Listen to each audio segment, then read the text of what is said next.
इस बिहार से शायद ही कभी जातिवाद खत्म हो, क्योंकि जातिवाद के वर्चस्व की लड़ाई में बिहार इस कदर जल रहा है कि क्या ही कहना। इसकी आग की लपटें इतनी तेज होती है कि जब तक आप एक घर को जातीय वर्चस्व की आग से बाहर निकालेंगे तब तक यह आग दूसरे घर को अपने आगोश में ले चुकी होगी। आज हम बात करने आए कैमूर का। कैमूर के चैनपुरा में जितेंद्र राम की एक बेटी थी जिसका नाम था सप्तमी कुमारी। थी क्यों बोल रहे हैं जानते हैं? क्योंकि अब वो इस दुनिया में नहीं रही। उसने एक बहुत बड़ा पाप कर दिया था। उसने पाप यह कर दिया कि एक उच्च जाति के लोग के खेत से जाकर चने का साग खोंट लेती है। चने का साग खोटना इस देश में, इस राज्य में इतना बड़ा पाप है कि उसको इतना पीटा जाता है लाठी और डंडे से कि पहले वो खून की उल्टी करती है और बाद में उसकी मौत हो जाती है। उसके परिवार वाले, उसके परिजन, उसके बस्ती वाले इस कदर भी मजबूत नहीं थे कि वो न्याय की लड़ाई को लड़ सके। वो सप्तमी कुमारी के डेड बॉडी को पोस्टमार्टम के लिए ले जाने से रोक देते हैं और मांग करते हैं कि हमें मुआवजा चाहिए, न्याय नहीं। क्योंकि उन लोगों को पता है कि ये जो दबंग स्वभाव के व्यक्ति हैं, जिन्हें हम इस राज्य में, जिन्हें हम इस देश में सर्वश्रेष्ठ जातियों में गिनते हैं, उनसे हमारा कोई मुकाबला है ही नहीं। हम उनसे न्यायिक लड़ाई लड़ ही नहीं सकते हैं, तो ले दे के कुछ तो मामला को रफा दफा किया जाए। लेकिन यह बिहार के लिए बहुत शर्मिंदा करने वाली बात है, क्योंकि हम आए दिन बिहार में देखते हैं कि कभी जातीय वर्चस्व के रंग को कायम रखने के लिए मोतिहारी के उज्जवल यादव के मूंछ और बाल को मुड़कर उससे थूक चटवाया जाता है, तो कभी किसी दलित बुजुर्ग को साहेबगंज में इसलिए पीट पीट के मारा जाता है क्योंकि उसने उच्च जाति के एक चापाकल पे पानी पी लिया था।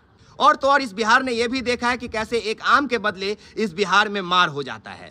जानते हैं, हमारा बिहार कभी भी जाति मुक्त नहीं हो सकता है, क्योंकि हम और आप चाहते ही नहीं हैं। हम और आप कभी भी दलितों को अपना मानते ही नहीं है। जो दलित हमारे खेतों में बीज उगाते हैं, जो दलित हमारे खेतों का फसल काटते हैं, उस दलित को सिर्फ और सिर्फ हम अपने पैरों की धूल बराबर समझते हैं। हमें यह लगता है कि वो दलित तो शूद्र हैं, उनका काम ही है हमारे घर के शौचालय का साफ करने के लिए, उनका काम है हमारे नालों के बहते पानी जब रुक जाए तो उसको बहाने के लिए, उनका काम है कि जब आप बैठे तो आपके पैर से निकलते हुए धूल को वो अपने हाथ में छान ले और उसको अपने माथे से लगा ले।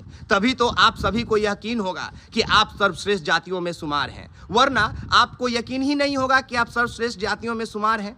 कैमूर के चैनपुर में जब सप्तमी कुमारी को लाठी डंडा से साग खोटने के बदले इतना मारा गया कि पहले वो खून की उल्टी करती है और बाद में वो दम तोड़ देती है, तो सोचिए ना, हम इस बिहार से और क्या ही उम्मीद कर सकते हैं। कहने के लिए तो इस बिहार में ओबीसी का सरकार है। नीतीश कुमार भी ओबीसी से आते हैं, तेजस्वी यादव भी ओबीसी से आते हैं। दलित जो है वो अपना मन बढ़ा लिया है बिहार में, क्योंकि तेजस्वी और नीतीश तो दलितों के नेता हैं। देखिए ना कितना मन बढ़ा हुआ है साहब बिहार में दलितों का, कि जो साग भात मार खा के दलित दूसरे के घर में सब्जी रोटी का इंतजाम करवाते हैं, दूसरे के बहू बेटियों को गहना से लदवा देते हैं, यही दलित लोग।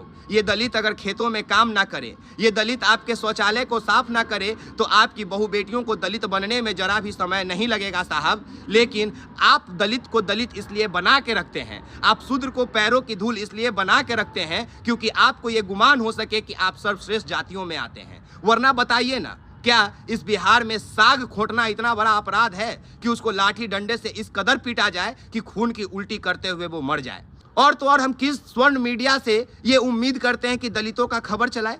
उन मीडियाओं से जहां दलित नाम का कोई कॉलम ही नहीं होता है, जहां दलित के नाम पे कोई खबर चलाया ही नहीं जाता है, वैसे मेन स्ट्रीम मीडिया से उम्मीद करते हैं। ये कैमूर के चैनपुर का जो घटना है, ये 4 दिन पुराना है और आज तक हम लोगों के नज़रों से अनजान हैं। जानते हैं क्यों? क्योंकि सभी सर्वश्रेष्ठ जातियों से आते हैं और वो लोग अपने जाति के लोगों को बहुत अच्छे से बचाव करना जानते हैं। तभी तो 4 दिन बाद भी उस जाति का नाम तक निकल के सामने नहीं आया, तभी तो अपराधियों का नाम निकल के सामने नहीं आया कि वो किस जाति के हैं। और ज़रा एक बार सोच के देखिए, अगर यही दबंगई दिखाने वाले ओबीसी जाति के होते, दूसरे एससी एसटी जात से होते, तो खबर बनता, प्रमुखता से खबर बनता और चलाया जाता कि देखिए अगर सवर्ण समाज के लोग गलती करते तो आज ये लोग ढिंढोरा पीटते, लेकिन जब अपने बिरादर लोग गलती किए हैं तो शांत है। नहीं साहब, यहाँ शांत कोई नहीं होता है। बस शांत हो जाते हैं जितेंद्र राम जैसे वो अभागा पिता, जिनके अंदर इतना आत्मविश्वास नहीं है कि वो अपनी बेटी के लिए न्याय की लड़ाई लड़ सके,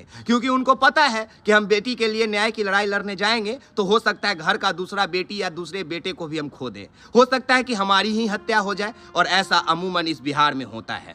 तो गुमान कीजिए अपने उस बिहार पे जिस बिहार में जातिवाद नहीं होता है, क्योंकि हम जिस बिहार की घटना बताए हैं आपको, ये शायद वो बिहार नहीं है जिस बिहार की कल्पना आप करते हैं। ये बिहार वो बिहार नहीं है जहां आप सीना तान के कह सकें कि हम अपने से छोटों लोगों को बराबर मानते हैं। नहीं मानते हैं साहब। इस बिहार में कभी भी जातिवाद को खत्म नहीं किया जा सकता है। इस देश का नींव है जाति। अगर जाति को आप निकाल के रख देंगे तो यह देश धराशायी हो जाएगा। और इसीलिए हम रह रह के आपके सामने उदाहरण रखते रहते हैं। और ये तो अपने बिहार का उदाहरण था। देश भ्रमण पे निकलिएगा तो कई उदाहरण देखने को मिलेगा कि 150 फीस के चलते 7 साल के बच्चे को पीटा जाता है, मटके से पानी पीने के बदले 10 साल के बच्चे को पीटा जाता है। और इतना पीटा जाता है कि जिस तरह से सप्तमी कुमारी का हत्या हुआ उसी तरह उन बच्चों की भी हत्या हो जाती है। बात बाकी आप एक्सपोज मीडिया देख रहे हैं। मेरा नाम विकास राज है।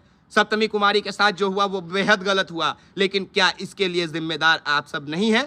आज मैं किसी भी सर्वश्रेष्ठ जातियों का नाम नहीं लिया। आज मैं अपराधी के जाति को नहीं बताया, सिर्फ अपराधी को अपराधी बताया। लेकिन एक बात बताइए, क्या आप ये गुमान से कह सकते हैं कि वो अपराधी आपके जाति का नहीं है? क्योंकि आप जब सवर्णों की बात करते हैं और शूद्र की बात करते हैं तो मानसिकता साफ झलकती है। जब आप सवर्ण बोलते हैं, जब आप दलित बोलते हैं तो मानसिकता साफ झलकती है। जब आप उन्हीं लोगों से, उन्हीं दलितों से अपने खेत में बीज डलवाते हैं, लेकिन बदले में अगर एक वक्त घर में खाना खाने के लिए कोई साग खोंट ले आपके खेत से जाके तो उसको आप पीट पीट के मार देते हैं। इस बिहार पे मुझे गुमान है।